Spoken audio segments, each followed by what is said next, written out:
Hello అందరికీ welcome back to Dolly టెంప్లింగ్స్. ఇవాళ recipe వచ్చేసి టమోటా రసాన్ని ఎలా చేసుకోవాలో ప్రాసెస్ చూసేద్దాము.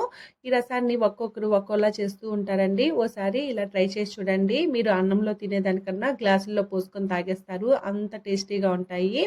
చేసుకోవడం కూడా చాలా ఈజీ అండి. ఇప్పుడు ఈ టమోటా రసాన్ని ఎలా చేసుకోవాలో ప్రాసెస్ చూసేద్దాము. దీనికోసం ముందుగా ఒక్కొక్కరి గిన్నెని తీసుకొని ఇందులో పావు కప్పు కందిపప్పుని వేసుకొని ఈ కందిపప్పుని 2-3 సార్లు వాటర్ని పోసుకొని శుభ్రంగా వాష్ చేసుకొని వాటర్ని వంపేసి తీసుకోవాలి. ఇప్పుడు ఇందులో 3 లేదా 4 టమోటాలని వేసుకోవాలి. అలాగే టమోటాలు ఇక్కడ బాగా మాగిన టమోటాలు తీసుకోండి, రసానికి మంచి కలరు అలాగే టేస్ట్ యాడ్ అవుతుందండి. ఇందులోనే ఒక గ్లాస్ వాటర్ని వేసుకోవాలి. అలాగే పావు టేబుల్ స్పూన్ పసుపు వేసుకొని మూత పెట్టుకొని స్టవ్ ఆన్ చేసుకొని స్టవ్ మీద పెట్టి మంటని మీడియం ఫ్లేమ్లో ఉంచి ఒక 4 విజిల్లు వచ్చే వరకు ఉడికించుకోవాలి.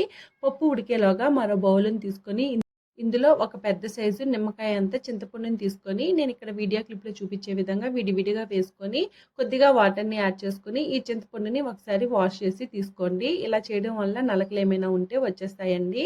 ఇప్పుడు ఈ వాటర్ని పంపేసి మళ్ళీ చింతపండు మునిగే వరకు వాటర్ని యాడ్ చేసుకొని ఒక 5 నిమిషాలు నానిన తర్వాత ఈ చింతపండులో నుంచి చింతపండు పులుసుని తీసుకొని పక్కకు పెట్టుకోవాలి.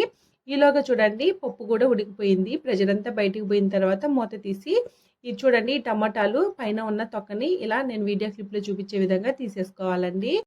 ఈ పప్పు టమాటా పూర్తిగా చల్లారిన తర్వాత ఒక మిక్సీ జారుని తీసుకొని ఈ టమాటా అలాగే పప్పుని ఈ మిక్సీ జార్లో వేసుకోవాలి. ఇప్పుడు ఇందులో 1 టేబుల్ స్పూను జీలకర్రని వేసుకోవాలి. అలాగే 1 టేబుల్ స్పూను మిరియాలని వేసుకోండి. నేను ఇక్కడ 1/2 టేబుల్ స్పూన్ మాత్రమే వేస్తున్నానండి. మా ఇంట్లో చిన్నపిల్లలు ఉన్నారు, వాళ్ళు తినడానికి కారం అవుతుందని 1/2 టేబుల్ స్పూన్ మాత్రమే వేశాను. ఇందులో 5-6 వెల్లుల్లి రెబ్బల్ని వేసుకోవాలి. అలాగే 2 రెమ్మల కరివేపాకు, కొత్తిమీర కాడల్ని వేసుకొని మూత పెట్టుకొని కాస్త కచ్చా పచ్చాగా మిక్సీ పట్టుకోవాలి. చూడండి, ఇలా మిక్సీ పట్టుకున్న దీన్ని ఒక బౌల్లోకి తీసుకోవాలి. అలాగే మనం ముందుగా చింతపండు పులుసుని తీసుకున్నాం కదండి, ఆ చింతపండు పులుసుని ఇలా 1 కప్పుతో మెజర్ చేసి వేసుకోండి. మీరు 1 కప్పు చింతపండు పులుసుకి 3 కప్పుల వరకు వాటర్ని యాడ్ చేసుకోండి. ఇక్కడ వాటరు 3 కప్పులే అని కాదండి, మనం తీసుకునే టమోటాలను బట్టి వాటర్ని యాడ్ చేయాల్సి వస్తుంది. ఇప్పుడు నేను ఇక్కడ హైబ్రిడ్ టమోటాలని యూజ్ చేశానండి. ఇవి పులుపు కాస్త తక్కువ ఉన్నాయి కాబట్టి నేను 3 కప్పులు మాత్రమే వాటర్ని యాడ్ చేసుకున్నాను. నాటు టమోటాలని యూజ్ చేస్తే పులుపు నాటు టమోటాలు అనేది కాస్త ఎక్కువ ఉంటాయి కాబట్టి దాని తగ్గట్టు వాటర్ని అడ్జస్ట్ చేసుకోండి. అలాగే ఇందులో 2 టేబుల్ స్పూన్లు సాల్ట్ని వేసుకోండి. సాల్ట్ నేను ఇక్కడ చిన్న టేబుల్ స్పూన్తో వేసానండి. మీరు తినేదాన్ని బట్టి సాల్ట్ని అడ్జస్ట్ చేసుకోండి. ఇప్పుడు స్టవ్ ఆన్ చేసుకొని ఈ గిన్నెని స్టవ్ మీద పెట్టుకొని ఇందులోనే సన్నగా కట్ చేసుకున్న కొత్తిమీర అలాగే 2 రెమ్మల కరివేపాకును వేసుకొని మంటని హై ఫ్లేమ్లో ఉంచి ఒక 5 నిమిషాలు మరిగించుకోవాలండి. ఇలా మరిగించుకోవడం వల్ల రసానికి మంచి టేస్ట్ వస్తుంది.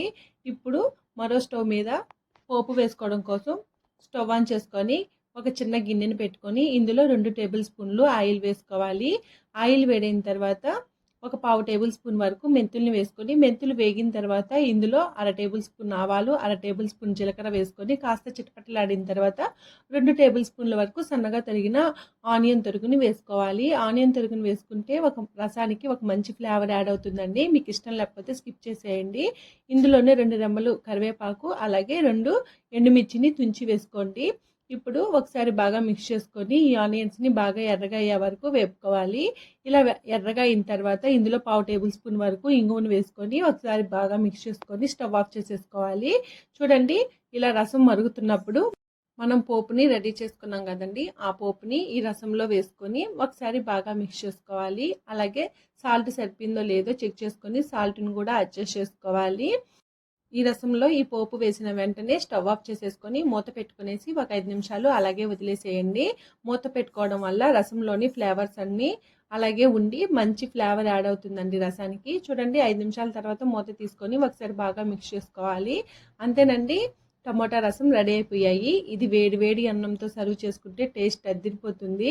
ఈ రసంతో ఆమ్లెట్ కాంబినేషన్ అయితే టేస్ట్ అయితే ఇంకా బాగుంటుందండి. చూసారు కదా టమోటా రసాన్ని ఎలా చేసుకోవాలో ప్రాసెస్ ఏందో.